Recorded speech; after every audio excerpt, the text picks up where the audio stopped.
ಮುದ್ದುರೆಯಲ್ಲಿ ಒಂದು ಘಟನೆ ನಡೆದಿದೆ. ಗಣೇಶ ಉತ್ಸವ ಶೋಭಾಯಾತ್ರೆಯಲ್ಲಿ ಅವಿವೇಕಿಗಳು, ನಾಡದ್ರೋಹಿಗಳು, ದೇಶದ್ರೋಹಿಗಳು ಏನು ಕಲ್ಲೆಸೆತ ಒಂದು ದುರಂತ ನಡೆದಿದೆ. ಅದರ ವಿರುದ್ಧ ಒಂದು ಪ್ರತಿಭಟನೆ.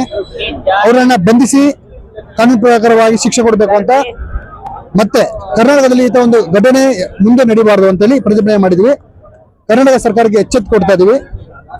ಹೋಮ್ ಮಿನಿಸ್ಟರ್ ಏನಿದ್ದಾರೆ, ಗೃಹ ಸಚಿವರು ಡಾಕ್ಟರ್ ಪರಮೇಶ್ವರ್ ಅವರು, ಆ ಒಂದು ಹುದ್ದೆಗೆ ಅವರು ಯೋಗ್ಯ ಇಲ್ಲ ಅವರು. ಯಾಕಂದ್ರೆ ಅವರೊಂದು ಆಚಾರ ವಿಚಾರಗಳು ಮತ್ತೆ ಒಂದು ಮಾಡೋ ಕೆಲಸಗಳು ಮತ್ತೆ ಭದ್ರತೆಯಲ್ಲಿ ವೀಕ್ ಆಗಿದೆ ಅದು ಗೃಹ ಸಚಿವರದು.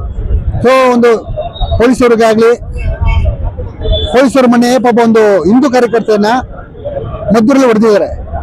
ಅದು ಅನ್ಯಾಯ. ಇದು ನಾವು ವಿರೋಧ ವ್ಯಕ್ತಪಡಿಸ್ತೀವಿ.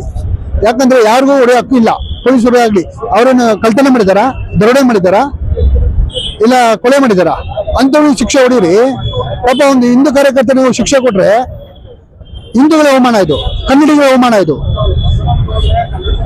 ನೋಡಿ, ಪ್ರಪಂಚದಲ್ಲಿ ಎಷ್ಟೇ ಭಾಷೆ ಇರ್ಬೋದು, ಎಷ್ಟೇ ಧರ್ಮಗಳಿರ್ಬೋದು, ಅಷ್ಟು ಧರ್ಮಕ್ಕೂ ಪೋಷಣೆ ಮಾಡ್ತಾ ಇರೋದು ಅಥವಾ ಒಂದು ಅವ್ರನ್ನ ಅಭಿವೃದ್ಧಿ ಪಡಿಸ್ತಾ ಇರೋದು ಯಾವುದೇ ಒಂದು ಧರ್ಮ ಇದೆ, ಅದು ಹಿಂದೂ ಧರ್ಮ ಮಾತ್ರ. ಹಿಂದೂಗಳಿಲ್ಲ ಅಂದ್ರೆ ಪ್ರಪಂಚದಲ್ಲಿ ಯಾವ ಧರ್ಮ ಕೂಡ ಇರಲ್ಲ, ಅಂತವ್ರು ಯಾರು ಇರೋದಿಲ್ಲ. ಅಕಸ್ಮಾತ್ ಯಾರಾದ್ರೂ ಇಲ್ಲ ನಾವು ಹಿಂದೂಗಳಿಂದ ಬದುಕ್ತಾ ಇಲ್ಲ ಅಂದ್ರೆ, ಹಿಂದೂಗಳಿಂದ ಎಲ್ಲರೂ ಬದುಕ್ತಾ ಇರೋದು ಎಲ್ಲಾ ಧರ್ಮಗಳು ಕೂಡ, ಅವ್ರಿಗೇನೋ ಅಷ್ಟು ಧೈರ್ಯ ಇದ್ರೆ ಹಿಂದೂಗಳ ಹತ್ರ ವ್ಯಾಪಾರ ಮಾಡಬಾರ್ದು. ಆ ರೀತಿ ಮಾಡಿ ತೋರಿಸ್ಲಿ, ಅವನ ಒಪ್ಪಂದ ಹಿಂದೂಗಳು ಹೆಂಗೆ ಅಂತ ನಮ್ಮ ಹಿಂದೂ ತಾಕತ್ ತೋರಿಸ್ತೀವಿ ಏನಂತ ಕಡೆದಾಗಿ ಸರ್ಕಾರಕ್ಕೆ ಯಾವ ರೀತಿ ಆಗ್ರಹ ಮಾಡ್ತೀರಾ?